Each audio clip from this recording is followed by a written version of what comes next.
এভিকে বাঁচাতে কথার প্রাণ সংশয়। বিস্তারিত জানতে সম্পূর্ণ ভিডিও লাইক দিয়ে দেখতে থাকুন। অগ্নি কথাদের খবর পাঠানোর জন্য অস্থির হয়ে পড়ে। তখনই জনাবের লোকেরা অগ্নির রুমের দিকে আসতে অগ্নি পায়ে শব্দ পেয়ে লুকিয়ে পড়ে এবং লোকগুলো ভেতরে ঢুকতেই অগ্নি মারপিট শুরু করে।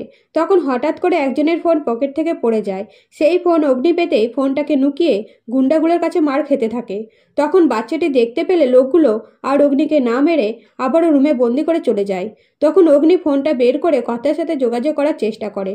এদিকে কথা সিগন্যাল পাওয়ার জন্য তার টাঙাবার সিদ্ধান্ত নেয়, তবে এমনভাবে টাঙায় যাতে যে দেখবে মনে করবে কাপড় শুকোচ্ছে। কিন্তু তার টাঙানোর সময় জনাবের লোক দেখে ফেলে, তবে কথার পরিকল্পনা বুঝতে পারে না। তাই কথাদের তার টাঙাতে সাহায্য করে ব্যক্তিটি এবং তার টাঙিয়ে চলে যেতেই কথা বলে, জুনি, তোর লোকটাকে দেখে চেনা চেনা লাগছিল না? তখন জুনি বলে, না তো। তখন কথা মনে করার চেষ্টা করে কোথায় দেখেছিল। তখনই সিগন্যাল পেতেই অঙ্কিতরা কথাকে ডাকে। এদিকে জনাব বাড়িতে এসে স্ত্রীকে জিজ্ঞেস করে যারা ঘর নিয়েছে তারা কেমন মানুষ।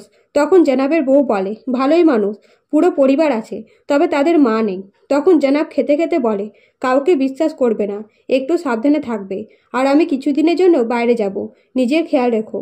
অন্যদিকে অগ্নি কথাদের ফোন করতেই কথারা লোকেশন খুঁজে বের করার চেষ্টা করতে থাকে আর জানতে পারে অগ্নি কোথায় আছে। এরপরে রিচা আর জানাব মিলে পরিকল্পনা করে অগ্নিকে বর্ডারের ওপারে ট্রান্সফার করে দেবে।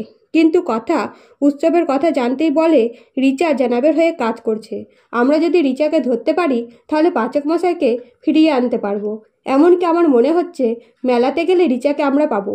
তবে মেলাতে গিয়ে তো রিচাকে পাই, কিন্তু অগ্নি জেনাবের কাছে থাকলে কথা বাধ্য হয়ে বন্দুক ফেলে দেয় এবং বুদ্ধি খাটিয়ে অগ্নিকে বাঁচানোর চেষ্টা করে। তখন জেনাবের লোকেদের সাথে ঝামেলা লেগে গেলে জেনাব যে অগ্নিকে মেরে ফেলতে যায়, কথা অগ্নির সামনে চলে আসে এবং আহত হয়ে পড়ে কথা। তো বন্ধুরা, নতুন নতুন আপডেট পেতে অবশ্যই চ্যানেলটিকে সাবস্ক্রাইব করে পাশে থাকবেন। ধন্যবাদ।